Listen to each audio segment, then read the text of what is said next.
आज की इस वीडियो में बात करते हैं इंग्लिश के बारे में। इंग्लिश को कैसे सीखा जाता है और इंग्लिश के इंपॉर्टेंट पार्ट्स कौन कौन से हैं। देखिए स्टूडेंट्स, मुझे नहीं पता आपको इंग्लिश आती है कि नहीं आती। मैं नहीं जानता आपने इंग्लिश कहाँ पे पढ़ा है, किस टीचर पे पढ़ा है, लेकिन इतना भरोसा मुझ पर कीजिए, केवल आप मुझे 10 मिनट दीजिए। 10 मिनट के अंदर मैं गारंटी के साथ कहता हूं आप इंग्लिश सीख के जाने वाले हैं। तो चलिए स्टूडेंट्स, बिना कोई टाइम वेस्ट करते डायरेक्टली पॉइंट्स की बात करते हैं। दोस्तों देखिए, ये जो इंग्लिश है ना, वो एक तरह से हमारी बॉडी के जैसा है। जैसे कि मेरी बॉडी आप देख रहे हैं, मेरी बॉडी के पार्ट्स की बात करें तो हाथ मेरी बॉडी के पार्ट्स हैं, आईज मेरी बॉडी की पार्ट्स हैं, मेरा ब्रेन मेरी बॉडी का पार्ट्स है, मेरा पेट मेरी बॉडी का पार्ट्स है, मेरी लेग्स यानी कि पैर भी मेरी बॉडी के पार्ट्स हैं। मेरी पूरी की पूरी बॉडी को मेंटेन करने के लिए मेरी बॉडी के पार्ट्स यदि प्रॉपर तरीके से काम करेंगे तभी मैं अपनी बॉडी से काम ले पाऊंगा। वैसे ही यदि आपको इंग्लिश सीखनी है तो आपको ये जो इंग्लिश के पार्ट्स हैं, इंपॉर्टेंट टॉपिक्स हैं, इंपॉर्टेंट पॉइंट्स हैं, इनको आपको सीखना पड़ेगा। बिना इनके सीखे आप कभी भी इंग्लिश को सीख नहीं सकते। इस बात का मैं जीता जागता प्रूफ देता हूं। अब दोस्तों देखिए, सबसे पहले हम बात करते हैं इंग्लिश के इंपॉर्टेंट पॉइंट्स की, और उन पॉइंट्स में भी सबसे इंपॉर्टेंट पॉइंट्स की टेंस के बारे में। अब देखिए, मुझे नहीं पता आपने टेंस पहले कहां पर पढ़े, कैसे पढ़े, आपको आते हैं कि नहीं आते, लेकिन मैं आपको सिखाता हूं टेंस क्या होते हैं, टेंस का मतलब क्या होता है। देखिए स्टूडेंट, जो टेंस होता है ना, इसको हिंदी में काल कहते हैं। क्या कहते हैं? काल कहते हैं। यदि टेंस का हम डेफिनेशन पढ़ें तो ये किस चीज को बताता है, इसका मतलब क्या होता है, क्रिया का कार्य किस समय संपन्न हुआ, ये चीज हमें टेंस बताता है। क्रिया का मतलब होता है किसी कार्य का होना, यानी कोई भी कार्य किस समय संपन्न हुआ, कोई भी कार्य किस समय पूरा हुआ, ये कौन बताता है?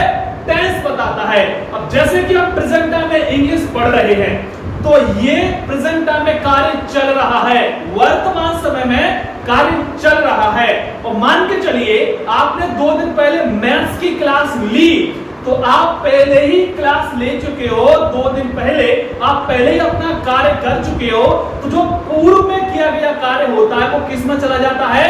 भूतकाल में चला जाता है। वो काल भूतकाल कहलाता है।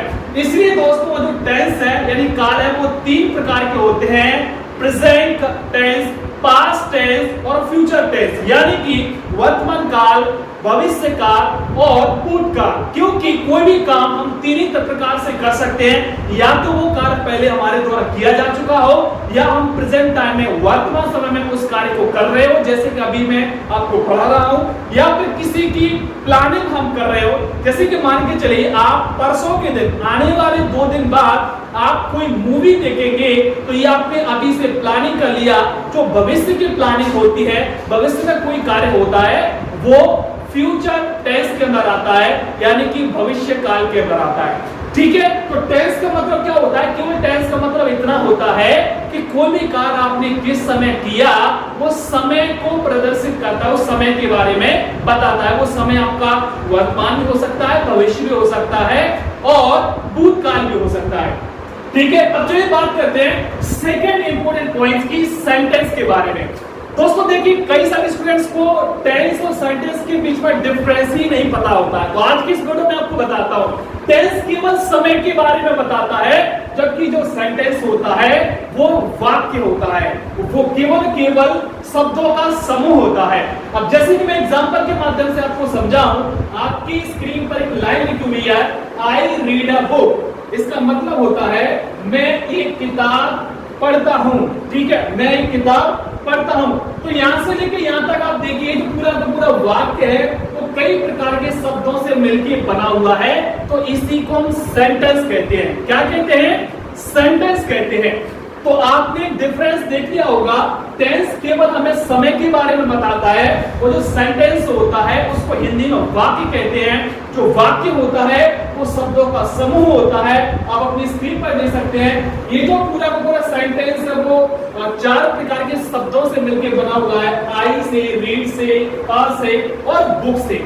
और इस प्रकार की कोई भी बात जब हम पूरी लाइन में कहते हैं सेंटेंस कहते हैं। ठीक है, तो आप यूं भी कह सकते हैं कि शब्दों के समूह को सेंटेंस कहते हैं।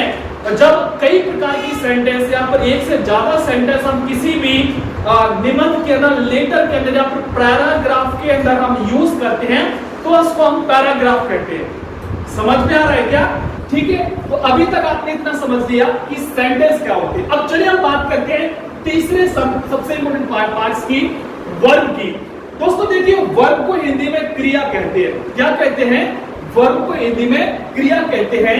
इसकी डेफिनेशन क्या होती है? किसी कार्य के करना या फिर होने का बोध बताता है। यानी कि क्रिया का मतलब इतना सा होता है, जब कोई काम हो रहा होता है तो वो क्रिया है। अब जैसे कि मान के चलो मैं प्रेजेंट टाइम में आपको पढ़ा रहा हूं तो कोई क्रिया कर रहा हूं, कोई काम कर रहा हूं, तो ये भी अपने आप में क्रिया है। आप पढ़ रहे हो तो आप भी काम कर रहे हो, ठीक है, तो ये भी क्रिया है। यानी कि जो वर्ब है वो क्या काम हो रहा है इस चीज को बताता है। मैं आपको एग्जांपल के माध्यम से समझाता हूं। जैसे कि फर्स्ट एग्जांपल है, अदिति लाफ्स। लाफिंग का मतलब होता है हंसना। अदिति एक लड़की है जो कि हंसती है। क्या करती है? हंसती है। अब हंसना क्या है? क्रिया है। तो फर्स्ट सेंटेंस लिखा हुआ है अदिति लाफ्स, यानी कि अदिति है एक लड़की है जो कि हंसती है। तो अदिति एक लड़की है, वो क्या कर रही है? हंसने का काम कर रही है, तो ये भी क्रिया हुआ। दूसरे सेंटेंस हम लेते हैं, the boys are eating food, यानी कि कुछ लड़के हैं जो कि खाना खा रहे हैं। तो लड़के क्या कर रहे हैं? खाना खा रहे हैं। तो खाना खाना क्या है?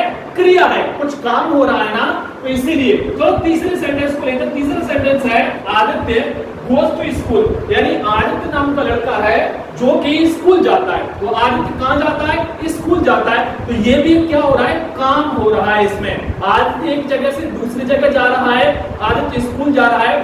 तो ये जो सारा का सारा तीनों सेंटेंस के अंदर एक तरह से पूरी सेंटेंस को क्या बता रही है? हर सेंटेंस के अंदर काम का होना बता रही है। वो काम के होने को ही हम वर्ब कहते हैं। हर सेंटेंस के अंदर कोई ना कोई काम हो रहा होता है, उसी को वर्ब या फिर क्रिया कहते हैं। अब चलिए बात करते हैं फोर्थ इंपोर्टेंट पॉइंट्स की, एडजेक्टिव्स क्या होते हैं। बहुत ही देसी अंदाज में सरल तरीके से मैं आपको समझाने का प्रयास कर रहा हूं, बस थोड़ा सा ध्यान लगाइएगा, एक एक चीज आपको समझ में आएगी। आई से पहले आपको एक चीज हो सकता है क्लियर ना हुई हो, लेकिन आज की इस वीडियो में आपको एक एक चीज मैं क्लियर करके दूंगा। तो दोस्तों, एडजेक्टिव्स का मतलब होता है विशेषण। इसको हिंदी में क्या कहते हैं? विशेषण कहते हैं। अब इसका मुख्य काम क्या होता है, तो इसकी डेफिनेशन हम पढ़ लेते हैं पहले। देखिए, एडजेक्टिव्स का काम होता है नाउन या फिर प्रोनाउन की विशेषता बताता है। क्या बताता है? विशेषता बताता है। विशेषता के बारे में आप जानते हैं ना, चलिए एग्जांपल के हिसाब से हम समझते हैं। अब जैसे कि तीन एग्जांपल है, फर्स्ट सेंटेंस लिखा हुआ है शी इज ब्यूटीफुल गर्ल। अब दोस्तों देखिए, इसकी डेफिनेशन पर जाइए, तो एडजेक्टिव से वो किस चीज का काम कर रहा है? ये नाउन और प्रोनाउन की विशेषता को बताता है। अब दोस्तों देखिए, यहाँ पे जो गर्ल है वो क्या है? नाउन है। गर्ल है वो क्या है? नाउन है। तो यहाँ पे ये जो ब्यूटीफुल वर्ड लगा हुआ है वो गर्ल से पहले लगा हुआ है, यानी कि शी इज ब्यूटीफुल गर्ल, वह सुंदर लड़की है। सुंदर जो वर्ड है वो इसमें एडजेक्टिव है। समझ में आ रहा कि नहीं आ रहा? लड़की की क्वालिटी बता रहा है। क्या बता रहा है? विशेषता बता रहा है। जो नाउन की विशेषता को बताए वही एडजेक्टिव्स होता है, जो प्रोनाउन की विशेषता को बताए वही एडजेक्टिव्स होता है। ठीक है, पहले सेंटेंस में आपने देख लिया शी इज ब्यूटीफुल गर्ल। तो इसमें ये जो ब्यूटीफुल आपने जो पार्ट्स देख रहे हैं, ये इसमें क्या है? एडजेक्टिव्स है। अब चलिए बात करते हैं दूसरे इंपोर्टेंट सेंटेंस की। Rahul is handsome and intelligent. तो इसमें जो राहुल है वो क्या है? नाउन है। अब देखिए, इसका जो नाउन की क्वालिटी बता रहा है कि नहीं बता रहा है? Rahul is handsome and intelligent, बहुत सुंदर है और होशियार भी है। कौन है? राहुल। तो जो हैंडसम और इंटेलिजेंट है वो किसके बारे में बता रहे हैं? राहुल के बारे में। तो इसमें जो हैंडसम एंड इंटेलिजेंट है वो क्या है? इसमें एडजेक्टिव्स है। एक एक चीज आपको समझ में आएगी। तो एडजेक्टिव का मुख्य काम होता है क्या होता है? कि नाउन और प्रोनाउन की विशेषता को बताता है। एक और एग्जांपल में समझा देता हूं आपको। He has a big house, यानी कि उसके पास बहुत बड़ा घर है। उसके पास बहुत बड़ा घर है। तो दोस्तों देखिए, हाउस के पहले बिग लगा हुआ है, यानी कि हाउस में इसमें क्या है? नाउन है। तो हाउस से पहले बिग यानी बड़ा लगा हुआ है, तो इसमें जो बिग वर्ड है ये भी एक तरह से एडजेक्टिव ही है। तो आपको समझना पड़ेगा कि जब नाउन या प्रोनाउन से पहले कोई इस प्रकार के ब्यूटीफुल, हैंडसम, बिग यानी कि इस प्रकार के वर्ड आए जो कि नाउन और प्रोनाउन की विशेषता को बताए, वो क्या कहलाते हैं? एडजेक्टिव्स कहलाते हैं। तो चलिए बात करते हैं नेक्स्ट पॉइंट की। दोस्तों नेक्स्ट पॉइंट है नाउन। नाउन क्या है? दोस्तों नाउन को हिंदी में हम संज्ञा कहते हैं। सबसे पहले हम इसकी डेफिनेशन को समझते हैं, फिर मैं आपको समझाता हूं इसका मतलब क्या होता है। नाउन किसी व्यक्ति, वस्तु या फिर स्थान, गुण या फिर दशा को कहते हैं। आपने पढ़ा होगा noun is the name of person, place, things, quality. ठीक है, अब देखिए मैं आपको एग्जांपल के माध्यम से समझाता हूं। जो भी आप प्रेजेंट टाइम में देख रहे हैं, आप मुझे देख रहे हैं, मैं भी एक नाउन हूं। आप ये जो मार्कर को देख रहे हैं, ये भी एक नाउन है। आप ये जो स्पेक्स को देख रहे हैं, ये भी एक नाउन है। जितने भी आसपास चीजें आप देख सकते हैं, जिसको फील कर सकते हैं, वो नाउन होता है। अब जैसे कि एग्जांपल के माध्यम से समझे, पर्सन की बात की जा रही है। इसमें देखिए मुकेश नाम का एक व्यक्ति है। क्या है? व्यक्ति। देखिए इसकी डेफिनेशन में छुपा हुआ नाउन क्या होते हैं?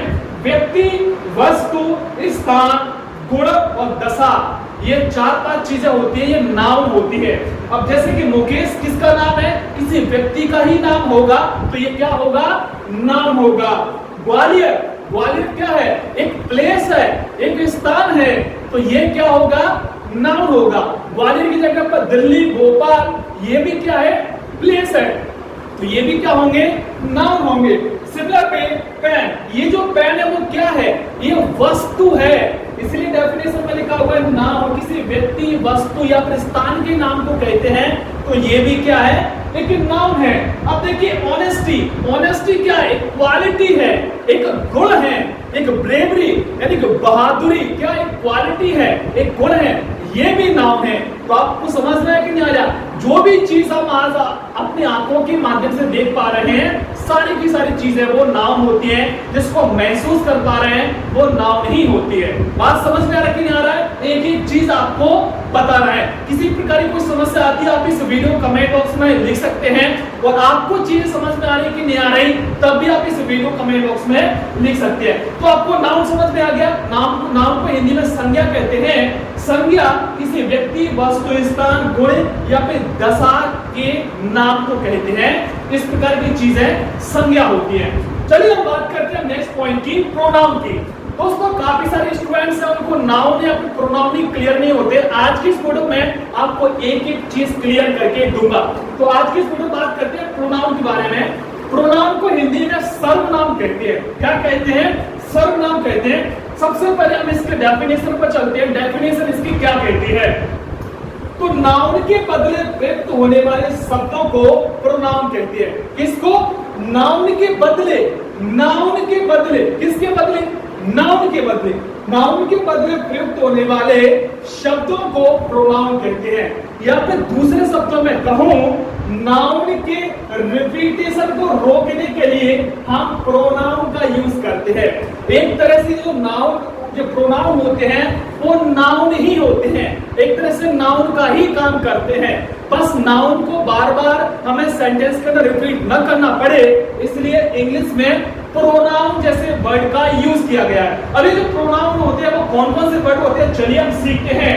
अब दोस्तों आप देख सकते हैं अपनी स्क्रीन पर, he, she, it, they, you, me, her, hers, them, इस प्रकार के जो वर्ड आपने इंग्लिश में देखा होगा, ये सारे के सारे क्या होते हैं? प्रोनाउन होते हैं। आपने देखा होगा he is a boy, she is a girl, ठीक है? तो ये जो he, she, it, they, you, them क्या है? ये सारे के सारे प्रोनाउन है। एक एक चीज को आप नोट डाउन भी कर सकते हैं रफ रजिस्टर के अंदर। इतनी आसान भाषा में कोई नहीं सिखाएगा, लेकिन मैं आपको सिखाऊंगा।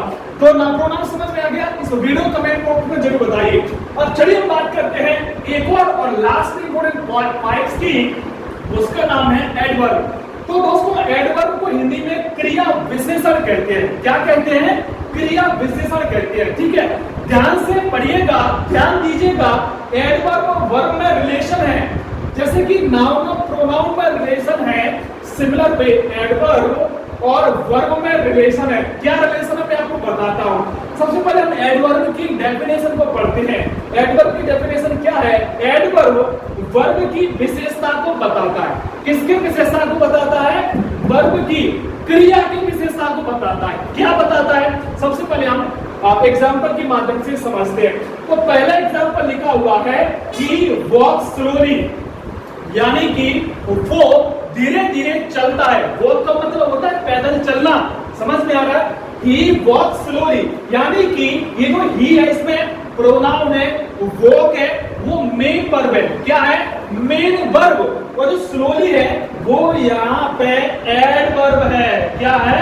एडवर्ब। अब दोस्तों देखिए डेफिनेशन क्या बोलती है, एडवर्ब क्या होते हैं? एडवर्ब ऐसे वर्ड होते हैं, ऐसे शब्द होते हैं जो कि वर्ब की विशेषता को बताते हैं। अब देखिए ही वॉक स्लोली, यानी कि जो वॉक यानी कि जो व्यक्ति है वो धीरे धीरे वॉक कर रहा है, यानी कि धीरे धीरे चल रहा है। तो ये जो स्लोली है वो यहाँ पे इंडिकेट कर रहा है मेन वर्ब के बारे में। ठीक है, वो चल तो रहा है लेकिन धीरे धीरे चल रहा है, इसलिए इस प्रकार के वर्ड को हम एडवर्ब कहते हैं। चलिए एक और सेंटेंस के माध्यम से हम समझते हैं। नेक्स्ट सेंटेंस है यू रन फास्ट, आप काफी तेज दौड़ते हो। आप काफी तेज दौड़ते हो। तो यू इसमें क्या है? प्रोनाउन है। रन इसमें क्या है? मेन वर्ब है। और इसमें फास्ट क्या है? एडवर्ब है। ठीक है, तो एडवर्ब किसकी विशेषता को बताती है? मेन वर्ब की विशेषता को बताती है। तो देखिए आप दौड़ते तो हो लेकिन तेज दौड़ते हो। क्या करते हो? आप दौड़ते तो हो लेकिन तेज दौड़ते हो, इसलिए इसमें फास्ट लिखा हुआ है। देखिए मेन वर्ब है, बात समझ लो। ये जो फास्ट है वो किसकी विशेषता को बता रही है? रनिंग, यानी मेन वर्ब की विशेषता को बता रही है। चलिए एक और एग्जांपल के माध्यम से मैं आपको समझाता हूं। He is a very good, समझ लो, यानी कि वह बहुत ही अच्छा है। अब इसमें देखिए ही है तो प्रोनाउन है, इज इसमें हेल्पिंग वर्ब हो गया, और वेरी इसमें एडवर्ब हो गया, गुड इसमें मेन वर्ब हो गया। तो ये जो एडवर्ब है वेरी वो किसकी विशेषता को बता रहा है?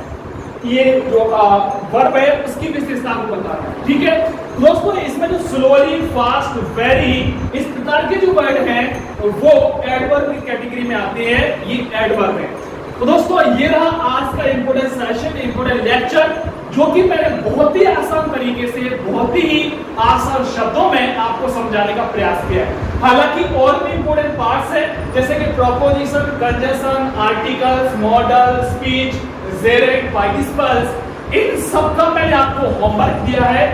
प्रोपोजिशन क्या होते हैं, कंजंक्शन क्या होते हैं, एडवर्ब क्या होते हैं, आप इस वीडियो के कमेंट बॉक्स में लिख सकते हैं। तो आज की वीडियो में इतना ही। ये वीडियो कैसा लगा इस वीडियो को कमेंट बॉक्स में जरूर बताइए, और ऐसे इंटरेस्टिंग वीडियो के लिए इस वीडियो को लाइक और चैनल को सब्सक्राइब करना मत भूलिएगा।